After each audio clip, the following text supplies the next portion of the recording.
Hi guys, hi. Welcome to another episode of Nightly Death, where I give you answers to any questions that may have been posed about what it's like to know that you're gonna die that night. I want to give a shout out to DJ Skills with a Z. He's my first channel subscriber. Thank you for watching and subscribing, DJ. I appreciate it. Okay, on to, crap. Questions. Your phone shut off one. What's the code? 9481. 9481. Okay, so questions. When people think about you, what would you like them to remember the most?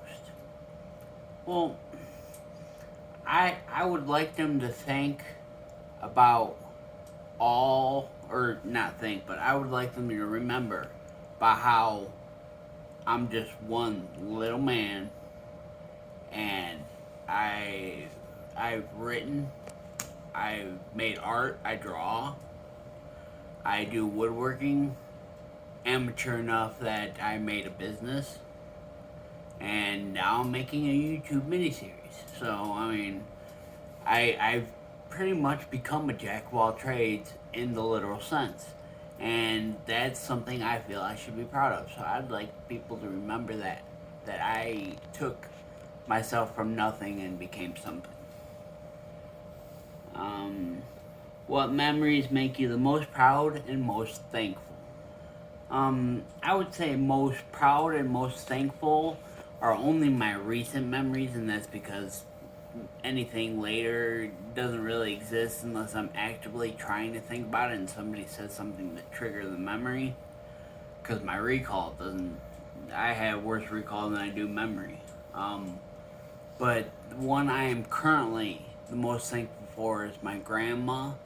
I gave her a sign, and this woman cried on my shoulder.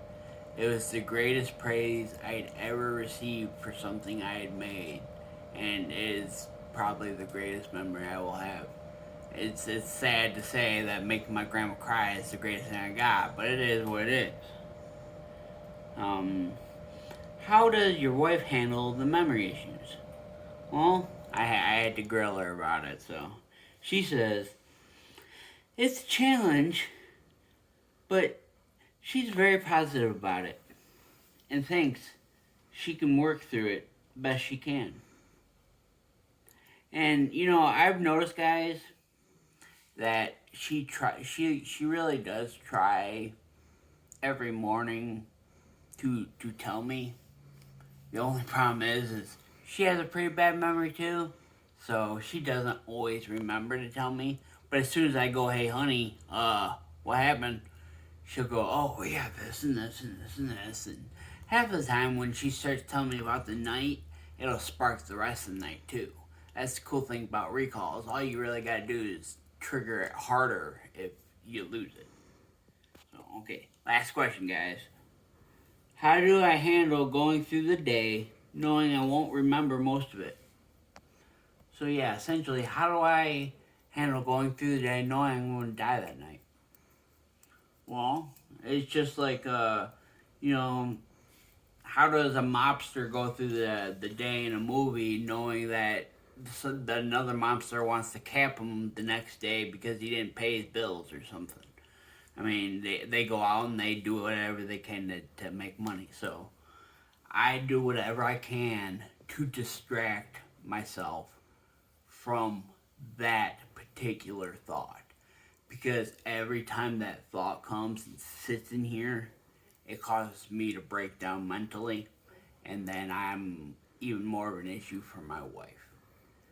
So I try not to think about it at all, really. And essentially, I go on as I am, and then the next day, it's like, holy crap, yeah. Oh, what happened? But yeah, that's pretty much it. I do what I do, and how I want, when I want, where I want, who I want, whatever.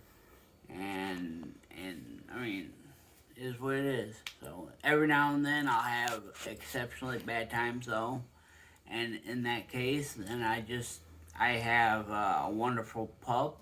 I call her my potato baby. I have a beautiful princess bird. She is my Princess Sapphire.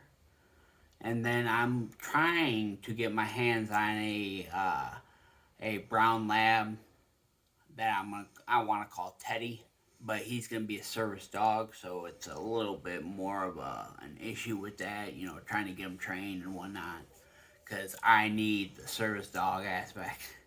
So but yeah, I totally rambled. I'm sorry, guys. Thank you for viewing if you did. Submit your questions if you got any, and I'll try to answer them if I can. Peace, guys. Take it easy.